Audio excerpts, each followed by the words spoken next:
महाराजा छत्रपति शिवाजी महाराज। संपूर्ण जीवन गाथा। भारतीय इतिहास में कुछ ही व्यक्तित्व ऐसे हुए हैं जिन्होंने न केवल अपने समय की राजनीति को बदला, बल्कि आने वाली पीढ़ियों के लिए स्वाभिमान, स्वतंत्रता और सुशासन का आदर्श स्थापित किया। उन्हीं महान विभूतियों में महाराजा छत्रपति शिवाजी महाराज का नाम स्वर्णाक्षरों में अंकित है। वे केवल एक योद्धा नहीं थे, बल्कि एक कुशल प्रशासक, दूरदर्शी राजनेता, न्यायप्रिय राजा और जन कल्याण को सर्वोपरि मानने वाले शासक थे। शिवाजी महाराज ने मुगल साम्राज्य और अन्य विदेशी शक्तियों के अत्याचारों के विरुद्ध संघर्ष कर स्वराज्य की अवधारणा को साकार किया। जन्म और पारिवारिक पृष्ठभूमि। शिवाजी महाराज का जन्म 19 फरवरी 1630 को महाराष्ट्र के शिवनेरी दुर्ग में हुआ। उनके पिता शाहजी भोंसले एक पराक्रमी सेनानायक थे जो बीजापुर के आदिल शाही सुल्तान की सेवा में थे। माता राजमाता जिजाबाई अत्यंत धर्मपरायण, वीरांगना और संस्कारशील महिला थीं। शिवाजी महाराज के व्यक्तित्व के निर्माण में जिजाऊ मां की भूमिका सबसे महत्वपूर्ण रही। जिजाऊ मां उन्हें रामायण, महाभारत, पुराणों और भारतीय वीरों की कथाएं सुनाया करती थीं। इन्हीं कथाओं से शिवाजी महाराज के मन में धर्म, न्याय और स्वतंत्रता के बीज अंकुरित हुए। 2. बाल्यकाल और शिक्षा। शिवाजी महाराज का बाल्यकाल पुणे क्षेत्र में बीता। उनकी शिक्षा का दायित्व दादोजी कोंडदेव को सौंपा गया, जिन्होंने उन्हें प्रशासन, युद्धनीति, घुड़सवारी, तलवारबाजी और कूटनीति का प्रशिक्षण दिया। बाल्यकाल से ही शिवाजी महाराज असाधारण साहसी थे। वे सह्याद्री पर्वतों, जंगलों और किलों का भ्रमण करते, स्थानीय जनता की समस्याएं समझते और अपने मित्रों के साथ युद्ध अभ्यास करते। यहीं से उनके मन में एक स्वतंत्र हिंदवी राज्य की कल्पना आकार लेने लगी।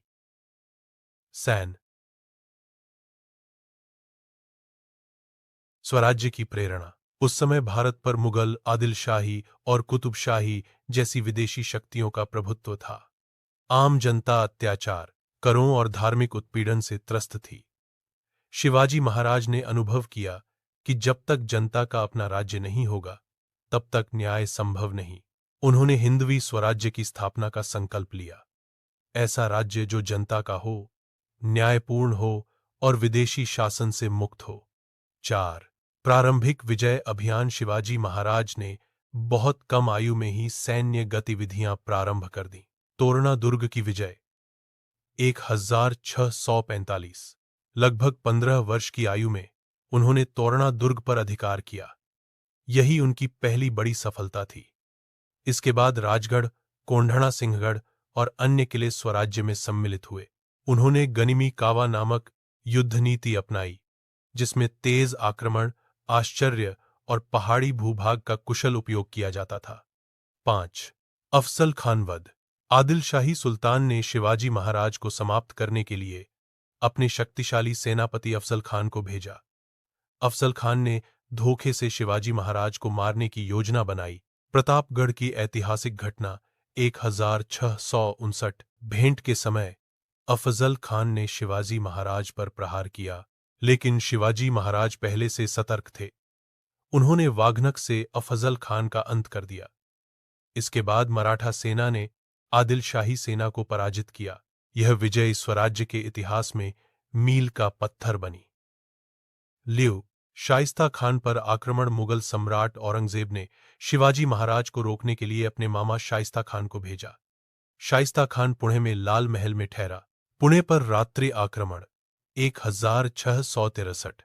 शिवाजी महाराज ने अत्यंत साहसिक योजना बनाकर रात में शाइस्ता खान पर आक्रमण किया।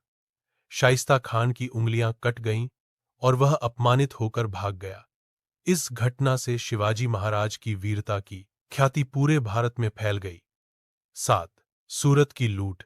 मुगल शासन की आर्थिक शक्ति को कमजोर करने के लिए शिवाजी महाराज ने सूरत जैसे समृद्ध बंदरगाह पर आक्रमण किया। यह लूट जनता पर नहीं, बल्कि शासकों की संपत्ति पर केंद्रित थी। उन्होंने व्यापारियों और स्त्रियों को कोई हानि नहीं पहुंचाई, जिससे उनकी न्यायप्रिय छवि और सुदृढ़ हुई। 8 औरंगजेब से संघर्ष। शिवाजी महाराज और औरंगजेब के बीच संघर्ष निर्णायक था। मुगल साम्राज्य विशाल था, पर शिवाजी महाराज की रणनीति, साहस और जनता का समर्थन अद्वितीय था। पुरंदर की संधि 1665। मुगल सेनापति राजा जयसिंह के साथ पुरंदर की संधि हुई। इसके अंतर्गत कुछ किले मुगलों को सौंपे गए और शिवाजी महाराज को आगरा जाना पड़ा। 9 आगरा से साहसिक पलायन। आगरा में औरंगजेब ने शिवाजी महाराज को बंदी बना लिया। यह स्थिति अत्यंत संकटपूर्ण थी। ऐतिहासिक पलायन 1666। शिवाजी महाराज ने फल और मिठाइयों की टोकरियों में छिपकर आगरा से चमत्कारी पलायन किया। यह घटना उनकी बुद्धिमत्ता और साहस का सर्वोच्च उदाहरण है।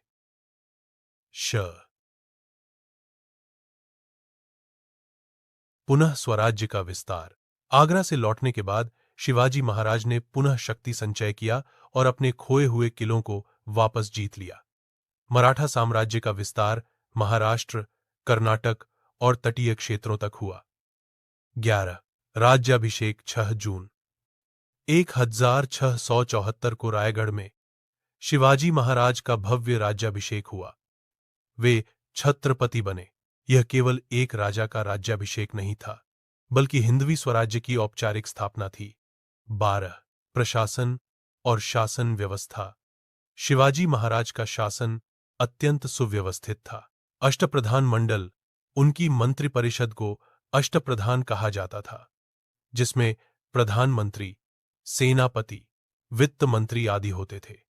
न्याय और कर व्यवस्था। कर प्रणाली सरल और न्यायपूर्ण थी। किसानों पर अत्याचार नहीं किया जाता था। नारी सम्मान। शिवाजी महाराज स्त्रियों के सम्मान के प्रति अत्यंत संवेदनशील थे। युद्ध में भी महिलाओं का अपमान वर्जित था। 13 नौसेना का निर्माण। शिवाजी महाराज भारत के पहले शासकों में से थे जिन्होंने सशक्त नौसेना का निर्माण किया। कोंकण तट पर समुद्री किले बनवाए गए, जिससे विदेशी आक्रमण रोके जा सके। 14 धार्मिक सहिष्णुता। वे कट्टर नहीं थे, सभी धर्मों का सम्मान करते थे। मस्जिदों और सूफी संतों को भी संरक्षण देते थे। उनका उद्देश्य धर्म की रक्षा के साथ साथ मानवता की रक्षा था। 15 अंतिम समय लगातार युद्ध, प्रशासन और संघर्षों के कारण उनका स्वास्थ्य गिरने लगा। 3 अप्रैल 1680 को रायगढ़ में शिवाजी महाराज का निधन हुआ। सल्यू। शिवाजी का जीवन प्रेरणा। मराठा साम्राज्य मुगलों को चुनौती दी। वे आज भी स्वाभिमान, साहस, न्याय, सुशासन के प्रतीक हैं। महाराजा छत्रपति शिवाजी महाराज केवल इतिहास नहीं, बल्कि एक जीवंत विचार है। उनका जीवन सिखाता है कि सीमित संसाधनों के बावजूद यदि संकल्प दृढ़ हो तो असंभव को भी संभव किया जा सकता है। वे भारतीय आत्मसम्मान के शाश्वत प्रतीक हैं। जय भवानी, जय शिवाजी।